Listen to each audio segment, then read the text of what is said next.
Okay बच्चों, so last class में हम लोग पढ़ रहे थे एटॉमिक कोलिजन। एटॉमिक कोलिजन में हमने एक दो क्वेश्चन देखे थे और बेसिकली वहां पे ये लॉजिक था कि जो भी एनर्जी का लॉस होता है वो इलेक्ट्रॉन एक्साइटेशन में जाने वाला है, बिकॉज एनर्जी लॉस वहां पे कहीं और अब्जॉर्ब हो ही नहीं सकता। जो एनर्जी लॉस होगा डेफिनेटली इलेक्ट्रॉन अब्जॉर्प्शन भी जाना चाहिए, इलेक्ट्रॉन एक्साइटेशन में जाना चाहिए। तो इसके बेसिस पे एक दो क्वेश्चन देखे थे अपन ने, तो एक आध क्वेश्चन और देखते हैं, है ना। एंड का एक क्वेश्चन था वो बच गया था, आई थिंक मुझे से याद है, आधा रह गया था, तो उसे कंप्लीट करते हैं अपन। ठीक है, तो मैं फिर से क्वेश्चन बता देता हूँ क्या था। Yes sir. क्वेश्चन बता देता हूँ क्या था।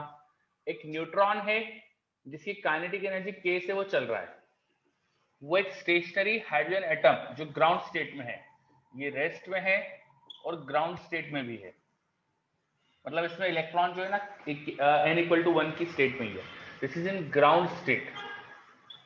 एक न्यूट्रॉन आ रहा है, हेड ऑन कोलिजन करने वाला है hydrogen atom in ground state at rest, है ना। Hydrogen atom in ground state at rest, neutron head on collision करने वाला है, हेड ऑन कोलिजन। अब आपसे मैंने पूछा for k equal to 25 electron volt what type of collision. Sir हाँ सर वो हाँ बोलो। स्टूडेंट बाहर चले गए, वो ऐड नहीं हो पा रहे हैं। स्टूडेंट बाहर चले गए, वो ऐड नहीं हो पा रहे। सर वो क्या कहते हैं sir, JP head on collision हो रहा है between a neutron, head on collision कर रहा है आके hydrogen atom at rest in ground state. Kinetic energy neutron की दी थी मैंने 25 इलेक्ट्रॉन वोल्ट। आपको बताना किस तरह के कोलिजन हो सकते हैं इनके बीच में। कोलिजन का टाइप क्या होता है आप जानते हैं, elastic, in elastic, perfect in elastic. तो इनमें से किस किस तरह के कोलिजन यहाँ पॉसिबल है ये बताना है। करिए ट्राई, करिए try.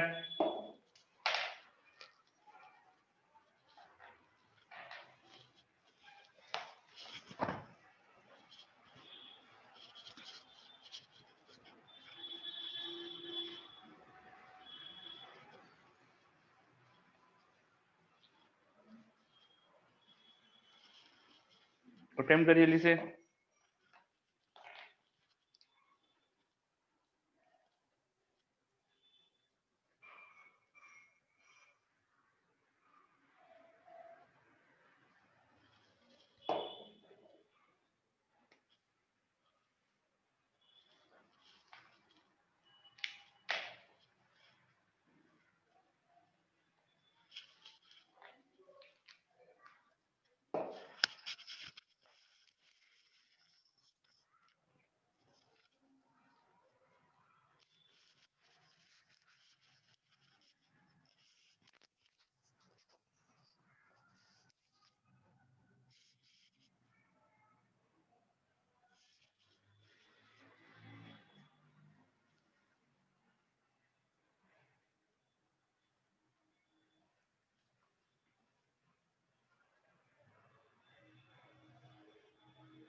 There is head-on collision between this neutron and hydrogen.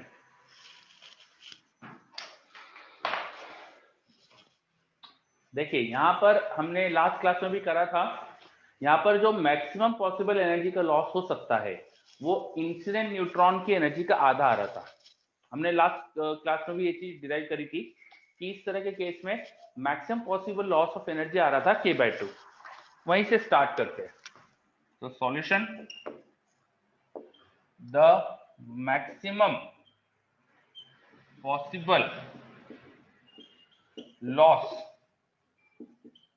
Maximum possible loss of kinetic energy वो आ रहा था k/2। तो यहाँ पे आ जाएगा 12.5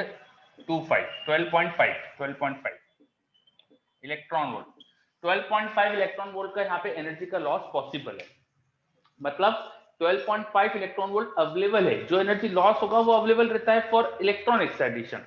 तो इतनी एनर्जी यहाँ पे इलेक्ट्रॉन एक्साइटेशन के लिए अवेलेबल है। इलेक्ट्रॉन एक्साइट करने के लिए 12.5 एनर्जी लग सकती है, मिल सकती है। कितनी चाहिए, मिल सकती बात अलग है, पर चाहिए कितनी? इलेक्ट्रॉन को हाइड्रोजन एटम में एक्साइट होना है तो कितनी एनर्जी रिक्वायर्ड होती है? 1 से 2 जाने के लिए क्या होती है? 10.2 10.2 होती है, बिल्कुल सही। 1 से 3 जाने की, 1 से 3 जाने की, फर्स्ट स्टेट की थर्ड स्टेट 12.5 12.09 12.09 है ना। आप कैलकुलेट भी कर सकते हो, है ना, आप कैलकुलेट भी कर सकते हो। डेल्टा ई फॉर 1 to 2 वो आ जाएगा 13.6 इलेक्ट्रॉन वोल्ट अंदर, 1/1 स्क्वायर माइनस 1/2 स्क्वायर, और हाइड्रोजन एटम की बात कर रहे हैं तो इंटू 1 कर देंगे अपन। सो इस एक्सप्रेशन से आप कैलकुलेट कर सकते हो कि 1 से 2 की एनर्जी कितनी आएगी, वो आती है 10.2 इलेक्ट्रॉन वोल्ट।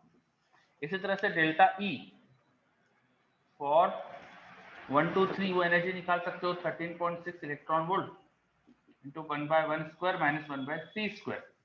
आप कैलकुलेट करके देखिए क्या आने वाला है।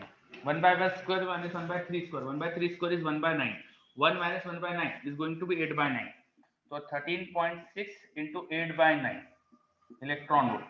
कैलकुलेट करिए क्या आएगा ये, कैलकुलेट करिए क्या आएगा ये।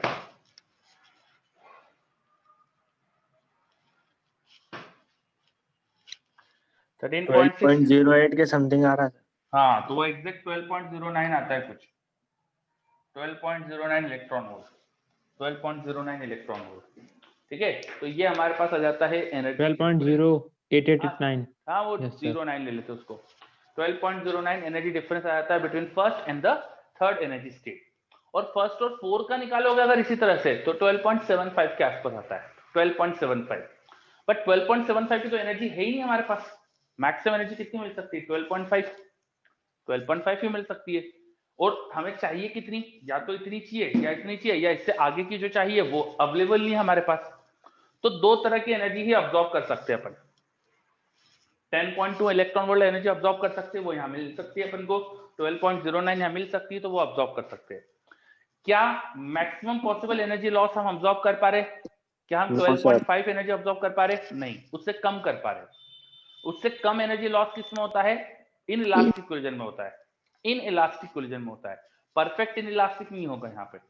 परफेक्ट इन इलास्टिक में मैक्सिमम पॉसिबल एनर्जी लॉस होता है, तो ये पूरा अब्सॉर्ब होना चाहिए था। 12.5 पूरा ऑब्जर्व नहीं कर सकते अपन, या तो इतना कर पाएंगे या इतना कर पाएंगे। इसलिए हम बोलेंगे collision, collision may be perfect elastic, perfect in elastic नहीं हो सकता, मे बी इन इलास्टिक। और हो सकता है कि भाई एनर्जी लॉस ही ना हो, उनकी इच्छा उधर इलेक्ट्रॉन को अब्सॉर्ब ही नहीं करना एनर्जी, इलेक्ट्रॉन अब्सॉर्ब ही नहीं करे, एक्साइट ही नहीं हो, तो इलास्टिक भी हो सकता है। और इलास्टिक दो तरह के कोलिजन पॉसिबल है, या तो कोलिजन इलास्टिक होगा या इन इलास्टिक होगा। अच्छा, इन इलास्टिक भी मुझे ऐसा दिखेगा, या तो इलेक्ट्रॉन एक्साइटेशन 1 से 2 होगा या 1 से 3 होगा। तो बेसिकली देखिए तो इन इलास्टिक भी दो तरह के हो रहे हैं यहाँ पे, तो टोटल 3 तरह के कोलिजन हो सकते हैं। समझ में आ रहा है? Yes sir. ओके बच्चों, देख लीजिए किसी को कुछ भी समस्या है तो। क्या क्या बोला अपन ने, किसी को कोई भी डाउट हो तो बताइए।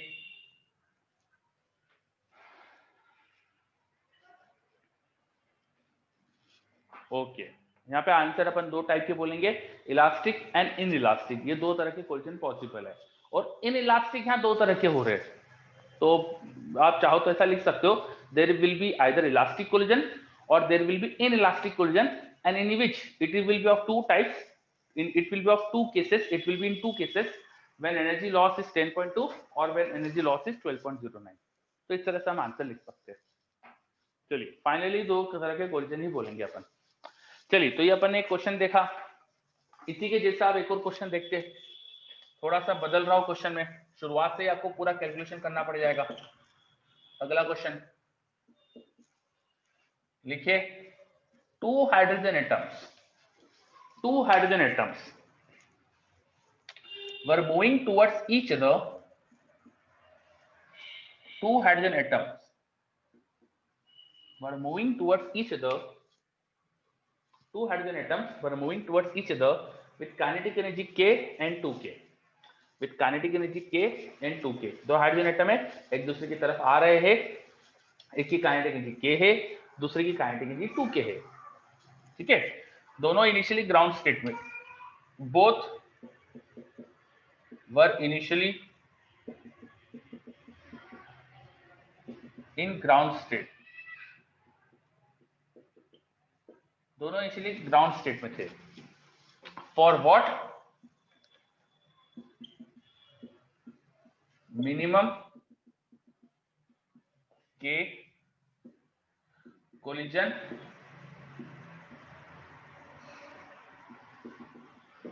में excite one of this H atom. K की मिनिमम वैल्यू क्या होना चाहिए जिससे इनमें से कोई एक H एटम एक्साइट हो पाए, इनमें से कोई एक H एटम एक्साइट हो पाए। कोलिजन में excite one of this H atom, इन दोनों में से कोई भी एक H एटम एक्साइट हो जाए, तो उसके लिए मिनिमम K क्या चाहिए? करिए ट्राई, कोशिश करिए एक बार।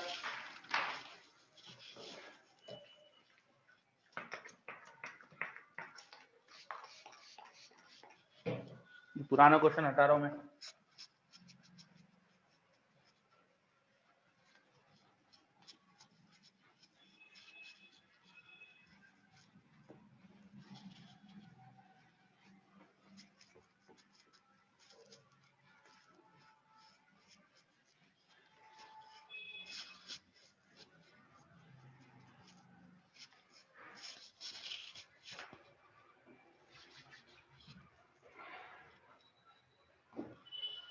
K is kinetic energy, K is kinetic energy। आने वाले हाइड्रोजन एटम्स की काइनेटिक एनर्जी K है। एक की काइनेटिक एनर्जी K, एक की 2K। इसकी काइनेटिक जितनी है उसकी इसकी डबल है।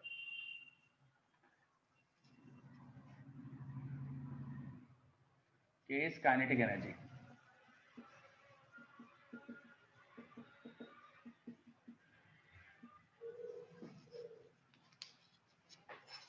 करिए ट्राई।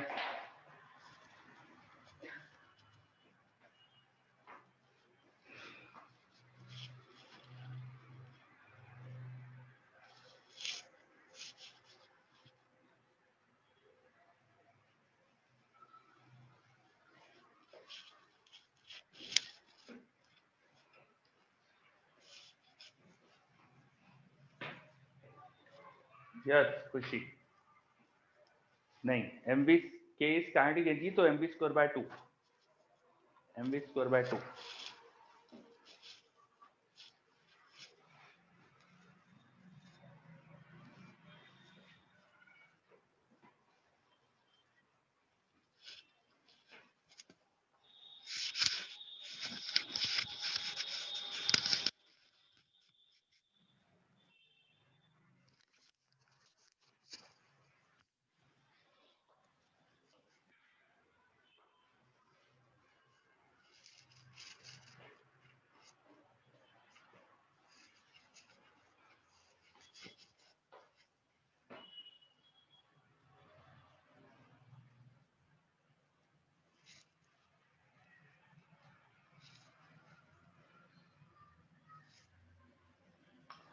कोई आंसर अभी तक?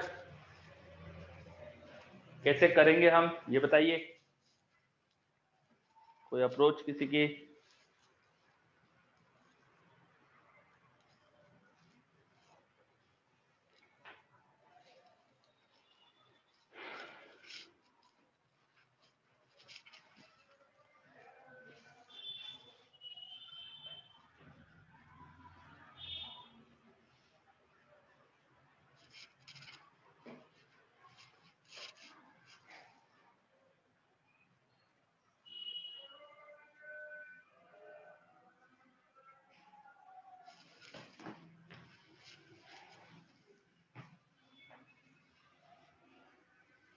अब इस क्वेश्चन में एक फर्क ये कर दिया है मैंने कि दोनों हाइड्रोजन एटम मूव कर रहे हैं, दोनों के पास काइनेटिक एनर्जी है। यहाँ फिर से आपको केस बदल चुका है तो फिर से कैलकुलेट करना पड़ेगा कि मैक्सिमम काइनेटिक एनर्जी का लॉस क्या हो सकता है, मैक्सिमम काइनेटिक एनर्जी का लॉस क्या हो सकता है, आपको कैलकुलेट करना पड़ेगा ये। तो सॉल्व करते, देखिए हाइड्रोजन एटम ही दोनों, तो दोनों का मास तो सेम ही होगा। मान लेते m मास था, मान लेते m मास था। एक की काइनेटिक एनर्जी k है, मान लेते हैं इसकी वेलोसिटी आ रही थी u, दूसरी की काइनेटिक एनर्जी डबल है, काइनेटिक एनर्जी डबल तो वेलोसिटी U. √2 टाइम होगी, √2 टाइम होगी, वेलोसिटी √2 टाइम होना चाहिए, वेलोसिटी का स्क्वायर काइनेटिक एनर्जी होता है, वेलोसिटी जब √2 टाइम करेंगे तो Yes sir, kinetic yes energy sir. Double आएगी। ठीक है, चलो ये सिचुएशन है। अब for maximum energy loss, for max energy loss मान लेते हैं कि E आ रहा था 0, E0, इसका मतलब क्या है कि परफेक्ट इनइलास्टिक कोलिजन है। तो ऐसा अगर होता है तो होता क्या है, बाद में आफ्टर द कोलिजन दोनों पार्टिकल सेम स्पीड, हाँ सेम वेलोसिटी चलने लगते हैं। वो वेलोसिटी v मान लेते हैं, जिससे वो चल रहे हैं Yes, उसको sir. मैंने v मान लिया। ठीक है, जिससे चल रहे हैं उसको v मान लिया। अब मोमेंटम कंजर्वेशन लगाओ, इनिशियल मोमेंटम कितना है m into √2u minus mu, final momentum दोनों की वेलोसिटी v है तो यहाँ से v मिल जाएगा, v आ जाएगा मेरे पास √2 - 1/2 इंटू u, ये v की वैल्यू आ गई √2 - 1/2 इंटू u। अब v आ गया है तो दोनों की काइनेटिक एनर्जी बात की लिख सकते हैं, काइनेटिक एनर्जी जो फाइनल आएगी वो लिख सकते हैं हाफ, मास डबल हो गया, दोनों एड अप हो गए एक्चुअली, और वेलोसिटी का स्क्वायर कर दो तो √2 - 1/2 इंटू u स्क्वायर, इसका भी स्क्वायर होगा, इसमें हाफ m u स्क्वायर, इसको k लिख सकता था मैं, तो आ रहा है मेरे पास ये 2 √2 - 1 का स्क्वायर डिवाइड बाय 2 का स्क्वायर 4, और एक हाफ, ये एक m और एक u स्क्वायर, इसको मैंने लिख दिया k। फिर से देखो, ये हाफ, ये m और ये u, इसको लिख दिया मैंने k, इस हाफ, इस m और u, इसको लिख दिया मैंने k, और बाकी बचा यहाँ पे 2 √2 - 1 और नीचे 2 का स्क्वायर। ये क्या हो रहा है, नीचे बाय 2 आ रहा है, ऊपर स्क्वायर कर लेते हैं, तो √2 का स्क्वायर प्लस 1 का स्क्वायर -2 -2 √2 और होल थिंग डिवाइड बाय 2 बचेगा इंटू k, तो 3 - 2 √2 बाय k बाय 2, ये बचा बात की काइनेटिक एनर्जी।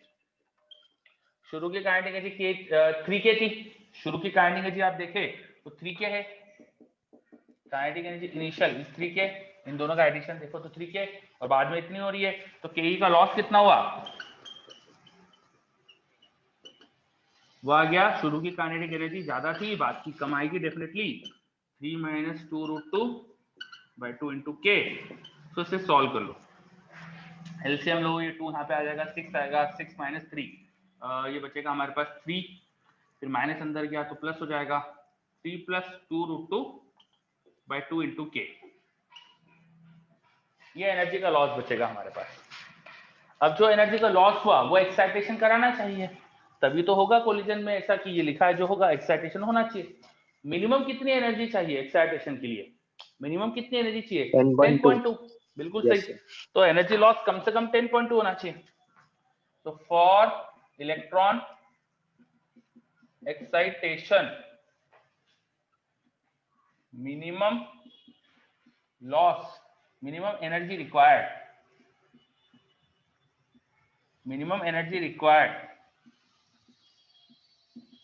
इज 10.2, तो यहाँ का एनर्जी लॉस 10.2 एनर्जी देना चाहिए। So 3 + 2 √2 by 2 into k should be 10.2, क्या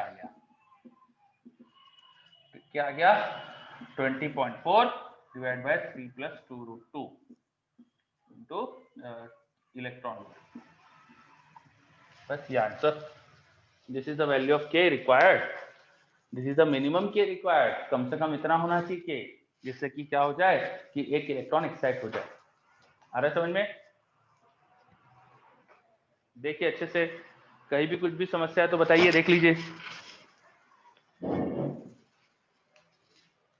आस्था ने तो लिखा है यस, वेरी गुड, प्रवीण को भी, हाँ बोलो सर, बोलिए फर्स्ट स्टेप नहीं आई सर, फर्स्ट स्टेप कौन सी है सर उसके नीचे वाली सर, ये यस यही, मोमेंटम कंजर्वेशन,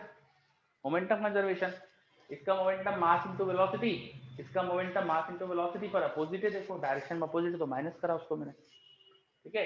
और इसका मोमेंटम आ गया, मास इन दोनों का m और m, तो 2m into v, momentum conservation. लिख देता हूँ यस सर ये यस। By momentum conservation.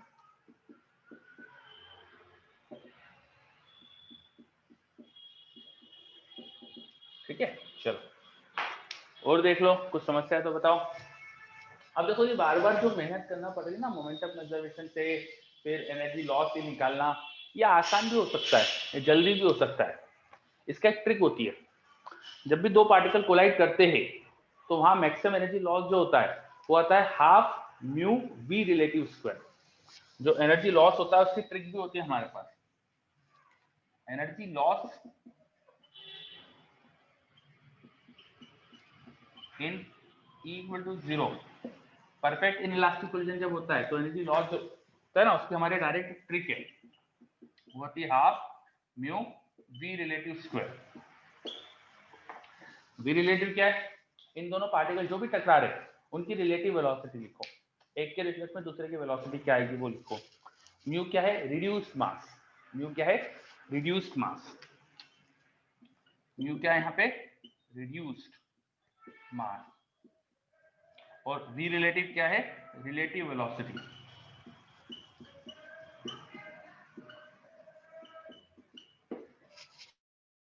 जैसे हमारा जो क्वेश्चन है इसमें अगर मैं लगाता ये कॉन्सेप्ट, तो दोनों पार्टिकल एक ही मास के, हाइड्रोजन हाइड्रोजन है दोनों, तो के ई लॉस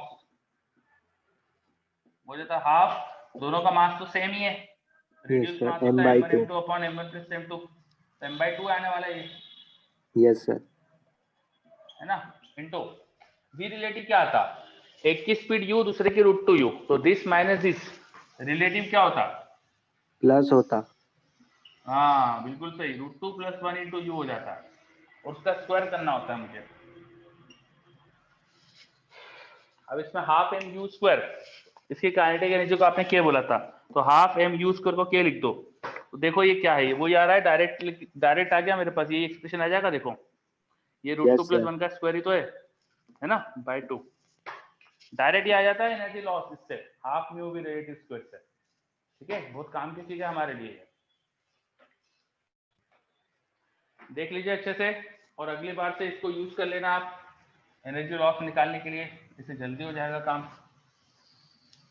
चलो क्लियर? Yes sir.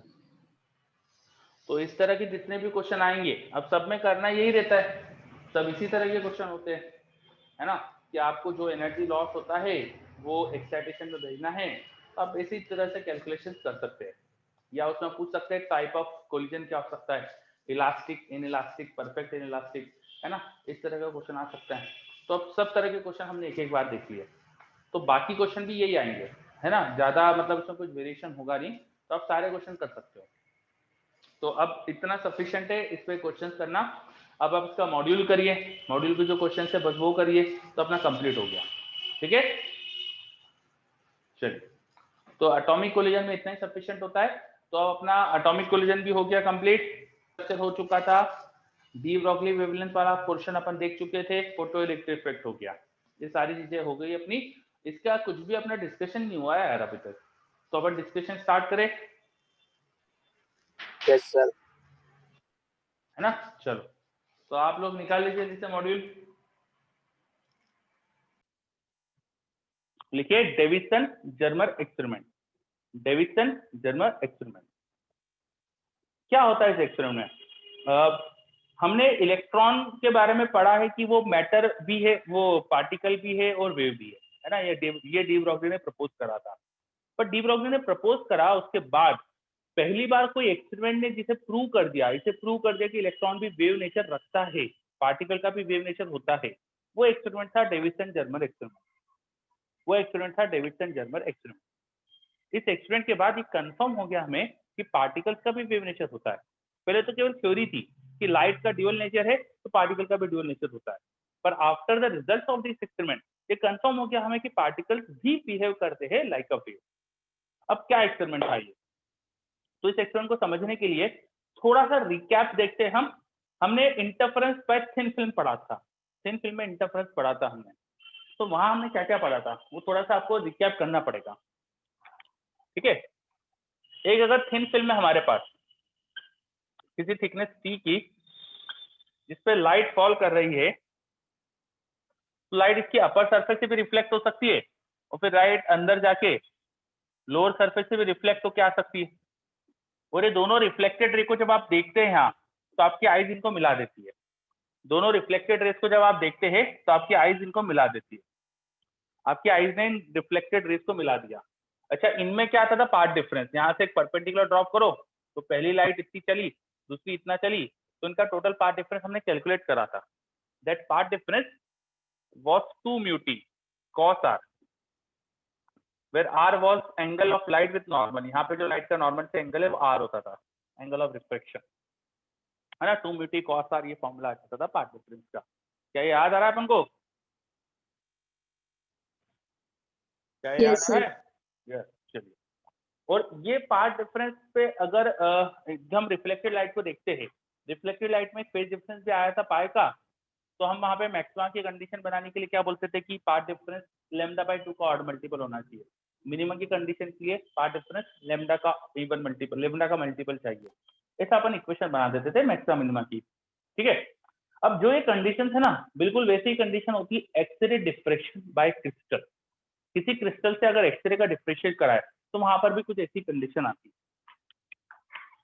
क्रिस्टल में होता क्या है, बहुत सारे एटम्स होते हैं रेगुलर अरेंजमेंट में, बहुत सारे एटम्स का एक रेगुलर अरेंजमेंट होता है, ठीक है। और वो जिन प्लेन्स में अरेंज होते हैं उन्हें बोलते हैं क्रिस्टल प्लेन। जैसे ये कोई प्लेन है जिसमें एटम्स का अरेंजमेंट है, फिर ये कोई प्लेन है जिसमें एटम्स का अरेंजमेंट है, फिर और नीचे कोई प्लेन है जिसमें एटम्स का अरेंजमेंट है। तो बहुत सारे हमारे पास एटम्स का अरेंजमेंट है पूरा 3D में। अब यहाँ पर हम एक्सरे भेजे, एक्सरे क्या होता है, बेसिकली लाइट ही होती है पर जिसकी वेवलेंथ बहुत कम है, जिसकी वेवलेंथ बहुत कम है। तो हम यहाँ पर अगर एक्सरे सेंड करें, हाँ बोलिए सर टॉपिक का वो क्या है sir? Davidson Germer experiment, Davidson Germer experiment. यहाँ पर अगर हम एक्सरे सेंड करें तो X-ray photon are scattered, X-ray photons are scattered by this atom. X-ray photon ये एटम अब्सॉर्ब करते हैं और स्कैटर कर देते हैं। स्कैटर क्यों कर पाते हैं? बिकॉज इन एटम्स का साइज और एक्सरे की वेवलेंथ का साइज कंपेरेबल है। तो जब लाइट की वेवलेंथ के कंपेरेबल साइज होता है पार्टिकल का, तो पार्टिकल उनको स्कैटर करते हैं। हमने स्कैटरिंग पढ़ा भी था वे ऑप्टिक्स के एंड में, देखा था पोलराइजेशन के केस में। तो स्कैटरिंग हो जाती है यहाँ पे एक्सरे की। अब स्कैटरिंग होती है तो हर एटम से हर डायरेक्शन में यहाँ पे एक्सरे से दिखने लगती है, इमिट होते हुए। हर एटम से मुझे फिर हर डायरेक्शन में यहाँ पे एक्सरे मिलती है ऐसे। लेकिन हर एटम से हर डायरेक्शन मिल रही है, लेकिन अगर मैं कुछ खास एंगल पे देखूं, कुछ खास एंगल पे देखूं, और जो एक पैरेलल जो एक्सरेज आ रही होगी वो हमको उस एंगल पे दिखेगी, जो एक्सरेज पैरेलल आ रही है। तो कुछ खास एंगल पे इनका पार्ट डिफरेंस जो हो जाएगा वो हो सकता है कि n लैम्डा हो जाए। और पार्ट डिफरेंस क्या आएगा इनके बीच का, यही फॉर्मूले से लिख सकते हैं। ऊपर से आना नीचे से आना वेव दोनों तरफ से आ रही है, तो पार्ट डिफरेंस का फॉर्मूला ये निकाला था, जैसे यहाँ बन जाएगा। ऊपर के एटम से नीचे के एटम से, दोनों एटम से वेव आ रही है, तो उनका पार्ट डिफरेंस का फॉर्मूला यही ले लेंगे अपन, ठीक है। तो कुछ खास एंगल पे देखिए। अब यहाँ एंगल की दिक्कत क्या है कि अपन सरफेस से लेते हैं, सरफेस से एंगल थीटा लेते हैं। वहां क्या था, नॉर्मल से एंगल था, तो यहाँ सरफेस से एंगल है थीटा, इसलिए आर को मैं 90 माइनस थीटा लिख दूंगा। तो पार्ट डिफरेंस यहाँ लिख देंगे 2। म्यू का कोई रिलेशन नहीं, क्योंकि यहाँ पे कोई रिफ्रैक्शन वगैरह हो नहीं रहा है। म्यू हटा दो, टी मान लो इनके बीच की डिस्टेंस है तो उसको डी लिख दो। 2 म्यू, म्यू हट गया, टी को डी लिख दिया, कॉस को साइन कर दिया। ये पार्ट डिफरेंस होगा। यहाँ से जो एक्सरे के फोटोन किसी एंगल थीटा पे जाएंगे, उन थीटा एंगल पे जाने वाले एक्सरे वेव्स के बीच में इतना पार्ट डिफरेंस होगा। ये फॉर्मूले को यूज करके मैंने लिखा है, मैंने 2 को 2 लिख दिया। कोई यहाँ पे बेंडिंग वगैरह तो होगी नहीं एक्सरे की, इसलिए म्यू हट गया यहाँ से। टी को मैंने डी लिख दिया, थिकनेस टी लिखते हैं, यहाँ डी लिखते हैं, तो टी को डी लिख दिया। और कॉस को साइन क्यों करा, क्योंकि वहां एंगल नॉर्मल से लेते हैं अपन और यहाँ एंगल सरफेस से लिया है, तो इनमें 90 माइनस थीटा का रिलेशन आएगा, इसलिए मैंने यहाँ पे ये लिख दिया। तो 2d साइन थीटा ये पार्ट डिफरेंस आता है किसी एंगल थीटा पे जाने वाली एक्सरेज को देखो अगर, और ये पार्ट डिफरेंस अगर n लैम्डा हो जाए तो हमें क्या मिलता है, मैक्सिमा मिलेगा। ये पार्ट डिफरेंस अगर n लैम्डा हो जाए तो हमें मैक्सिमा मिलता है, फॉर मैक्सिमा। ये समझ में आया, ये समझ में आया 2d sine theta n lambda. क्यों करा है मैंने? 2d sin थीटा कैसे लाया मैं, ये समझ में आ रहा है? बताइए। Yes sir. बाकी बच्चे 2d sin थीटा में कैसे लेके आया, समझ में आ रहा है? प्रवीण को तो आ गया, वेरी गुड प्रवीण। आस्था को भी आ गया, वेरी गुड आस्था। चलिए, तो 2d sin theta was the path difference between X-ray की वेव्स जो आ रही है एट एन एंगल थीटा, और उनको मैंने एन लैम्डा से इक्वेट करा अगर मुझे मैक्सिमा चाहिए। तो 2d sin थीटा को हम एन लैम्डा करते हैं, ठीक है। चलिए, अब ये जो इक्वेशन है इसे बोलते हैं ब्रेग्स लॉ, इसे बोलते हैं Bragg's law. Just a second, this equation is called Bragg's law.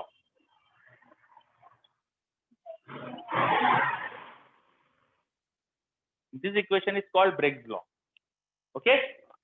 Bragg's law बता रहा है कि एक्सरे की वेव को आपको कितने एंगल पे देखना चाहिए, at what angle the X-ray wave will have their maximum intensity. और ये इक्वेशन हम कैसे लाए? By wave nature. हमने वेव नेचर से लाइट के लिए इक्वेशन को निकाली थी पाथ डिफरेंस की, और उसको बोला था एन लैम्डा होगा तो मैक्सिमम मिनिमम इस टाइप का कॉन्सेप्ट आएगा। तो वेव नेचर की पूरी प्रॉपर्टी थी, ठीक है। अब ये जो ब्रेग्स लॉ वाली इक्वेशन होती है ना, इसको अपन यूज कर लेते हैं, और हमने कुछ और चीज करा लिया। देखिए क्या कराया हमने। अभी तक डेविडसन जर्मर एक्सपेरिमेंट चालू नहीं हुआ है, ये सब तो पुरानी थ्योरी चल रही थी, ठीक है। अब डेविडसन जर्मर एक्सपेरिमेंट स्टार्ट करता हूं मैं। इन डेविडसन जर्मर एक्सपेरिमेंट हम एक फिलामेंट लेते हैं, जिसको हम है ना बैटरी से उसमें करंट वगैरह फ्लो करवा देते हैं। तो बैटरी के करंट से फिलामेंट में जो करंट आ रहा है, बैटरी से फिलामेंट में जो करंट आ रहा है, इसके से फिलामेंट हीटअप होता है और उससे इलेक्ट्रॉन निकलने लगते हैं। Now these electrons are accelerated by some potential difference. इन इलेक्ट्रॉन्स को हमने किसी पोटेंशियल डिफरेंस से एक्सेलरेट करा है। ये कोई बैटरी है जो इन्हें पोटेंशियल डिफरेंस लगा के एक्सेलरेट करा रही है। तो एक्सेलरेशन का पोटेंशियल मान लीजिए v है ना। After getting accelerated by potential difference v, the electrons will have a kinetic energy of ev। Electron से काइनेटिक एनर्जी ev हो जाएगी, and due to their kinetic energy अगर वो वेव नेचर शो करे तो उनकी वेवलेंथ आ जाएगी h/√2m ke को डाल देना ev। अगर वो वेव होते, अगर उनके पास वेव नेचर होता तो उनकी वेवलेंथ ये होती बाय डी ब्रॉगली हाइपोथेसिस, ठीक है। तो हमने यहाँ पर फिलामेंट से थर्मियोनिक इमिशन करवाया, थर्मियोनिक इमिशन की वजह से इलेक्ट्रॉन्स आ गए हमारे पास, एंड दिस इलेक्ट्रॉन्स जो आ गए उनकी इतनी काइनेटिक एनर्जी है, और अगर हाइपोथेसिस सही थी डी ब्रॉगली की तो इतनी वेवलेंथ होती, ठीक है। और फिर इन इलेक्ट्रॉन्स को हमने, जो यहाँ से इलेक्ट्रॉन्स आ रहे थे, हमने एक निकल क्रिस्टल लिया नीचे, Ni क्रिस्टल। निकल क्रिस्टल उन्होंने हिस्टोरिकली निकल क्रिस्टल लिया तो इसलिए मैंने वो लिख दिया। आप कोई भी क्रिस्टल ले सकते हो, माइट भी कुछ रीजन रहा होगा उन्होंने निकल क्रिस्टल जो लिया। हमने इन इलेक्ट्रॉन की बीम को निकल क्रिस्टल पे बम्बार्ड कराया। हमारे पास निकल क्रिस्टल पे इलेक्ट्रॉन की बीम आके बम्बार्ड हो रही है। फिर हमने यहाँ से अलग अलग एंगल पे आने वाले इलेक्ट्रॉन्स का इंटेंसिटी, नंबर ऑफ इलेक्ट्रॉन कितना आ रहा है, उसे हमने ऑब्जर्व करा। तो हमें पता चला कि कुछ एंगल पे इलेक्ट्रॉन की इंटेंसिटी मैक्सिमम थी, कुछ एंगल पे इलेक्ट्रॉन की इंटेंसिटी मैक्सिमम थी, हमें पता चला। हमने यहाँ पर लगाया डिटेक्टर जो इलेक्ट्रॉन का नंबर चेक कर सकता है। तो अलग अलग एंगल पे इलेक्ट्रॉन का नंबर क्या आ रहा है वो चेक करा मैंने, अलग अलग एंगल पे इलेक्ट्रॉन का नंबर क्या आ रहा है वो मैंने चेक करा। तो मुझे पता चला कि कुछ एंगल पे इलेक्ट्रॉन का नंबर मैक्सिमम आ रहा है। जिन एंगल पे इलेक्ट्रॉन का नंबर मैक्सिमम आ रहा था वो एंगल की वैल्यू यहाँ रखी। निकल क्रिस्टल में मुझे क्रिस्टल प्लेन के बीच की डिस्टेंस पता थी, वो डी रखा। इस फॉर्मूले को सही मान के लैम्डा यहाँ रखा, और बिंगो, ये इक्वेशन सेटिस्फाई हो गई। सम एंगल्स, एट सम एंगल्स मुझे सरफेस से कुछ एंगल पे इलेक्ट्रॉन स्कैटर सब तरफ होके जा रहे हैं, पर मुझे कुछ एंगल पे उनका नंबर मैक्सिमम मिल रहा था। मैंने क्या सोचा कि पता नहीं क्यों आ रहा है मैक्सिमम ये। डेविडसन जर्मन ने ऐसा सोचा, उन्होंने उन एंगल के लिए चेक करा कि क्या ये इक्वेशन सेटिस्फाई हो रही है, और हो गई। इसका मतलब ये इक्वेशन जो एक वेव नेचर की प्रॉपर्टी थी, वेव के लिए हम इंटरफेरेंस वगैरह पढ़ते हैं, वेव के अंदर हमने प्रूव ये इक्वेशन लेके आए थे कि जब पाथ डिफरेंस लैम्डा होता है तो मैक्सिमम होता है। ये वेव के लिए पढ़ा था अपन ने, और इलेक्ट्रॉन्स के लिए भी ये इक्वेशन लग रही है, और इलेक्ट्रॉन्स की डी ब्रॉगली वेवलेंथ के साथ सेटिस्फाई हो रही है। पॉइंट समझ आ रहा है? इससे ये क्लियर हो गया कि इलेक्ट्रॉन का भी वेव नेचर है। एक तरह से इस एक्सपेरिमेंट ने इलेक्ट्रॉन का वेव नेचर होता है ये कंफर्म कर दिया। समझे? पॉइंट समझ में आया? हाँ या ना बताइए।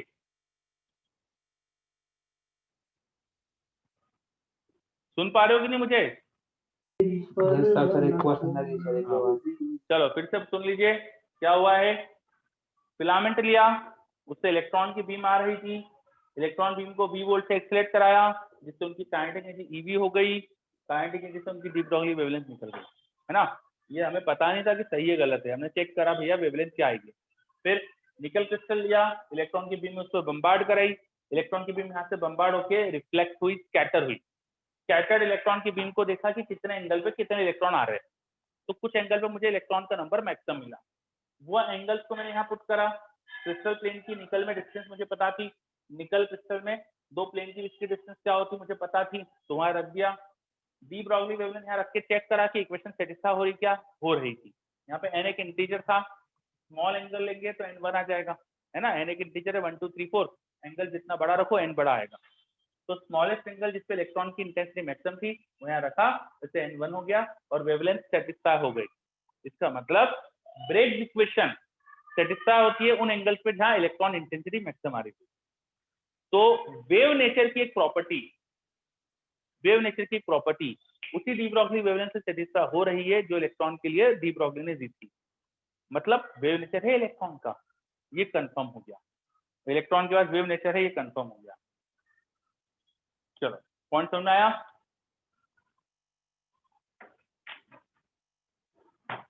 यह सारा मेरे पास लिखा हुआ। अच्छा ये इक्वेशन क्या है, दिस इज ब्रेग्स लॉ या ब्रेग्स इक्वेशन बोलते थे। ये कहाँ से आती है, तो ये अलग ही जगह से आई थी। ये आई थी कि भाई एक्सरे डिफ्रेक्शन होता है ना क्रिस्टल से, वहां से इस इक्वेशन को लाए थे हम। एक्सरेज को एक क्रिस्टल पे हमने बम्बार्ड कराया, एक्सरे के फोटोन उस पर आके टकरा रहे हैं और फिर वो स्कैटर हो रहे हैं। तो एक्सरे फोटोन की इंटेंसिटी मैक्सिमम होने की इक्वेशन आती थी। एक्सरे वेव होती है, बेसिकली लाइट ही है एक्सरे, हाई एनर्जी के फोटोन होते हैं एक्सरे के, वो लाइट ही है। तो एक वेव नेचर की प्रॉपर्टी है ये इंटरफेरेंस वाली इक्वेशन, और ये इक्वेशन इलेक्ट्रॉन सेटिस्फाई कर रहे हैं, तो इलेक्ट्रॉन का वेव नेचर होता है, कंफर्म हो गया। ये पहला एक्सपेरिमेंट था जिसने इलेक्ट्रॉन का वेव नेचर कंफर्म करा, और भी हुए बाद में। फ्रैंक हर्ट्ज एक्सपेरिमेंट, एक और एक्सपेरिमेंट सर्च करना आप मिलेगा आपको, हमारे कोर्स में नहीं है बट ठीक है आप ढूंढ सकते हो, नेट से पढ़ सकते हो उसे। फ्रैंक हर्ट्ज एक्सपेरिमेंट, इससे भी इलेक्ट्रॉन के वेव नेचर का कंफर्मेशन हुआ। और भी चीजें हुई फिर, जैसा YDSC हम कराते हैं ना young double slit experiment light के लिए, वैसे इलेक्ट्रॉन के लिए भी YDSC करा सकते हैं हम। इलेक्ट्रॉन के लिए भी YDSC हो जाता है। इलेक्ट्रॉन की बीम लो, दो स्लिट से पास कराओ और सामने स्क्रीन पे वही हमको फ्रिंजेस दिखती है। मतलब अगर इलेक्ट्रॉन का नंबर चेक करो तो हमको कहीं पे मैक्सिमा कहीं पे मिनिमा बनने लगता है। तो YDSC जैसा ही इलेक्ट्रॉन के लिए होने लगता है, तो इलेक्ट्रॉन की डी ब्रॉगली वेवलेंथ होती है और वो वेव है, ये कंफर्म हो जाता है, पार्टिकल्स आर वेव। क्लियर? चलो, तो this was all about Davidson Germer experiment. इतनी चीजें इसके अंदर हमें पता रखना थी। अब आप इसके ऊपर क्वेश्चन देख सकते हो, ज्यादा तो क्वेश्चन है नहीं।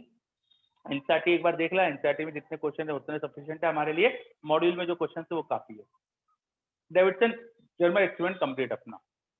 अब एक काम करते हैं, इसमें कुछ डाउट है क्या अभी थ्योरी में, ये बताओ जल्दी से। Any doubt in theory? No, बच्चे बोल रहे हैं नो। Very good. तो एक काम करते हैं, फिर अपन आज नहीं रुकते हैं, है ना, वैसे भी टाइम काफी हो गया है, और कल मैंने आपको बोला ही एक्स्ट्रा क्लास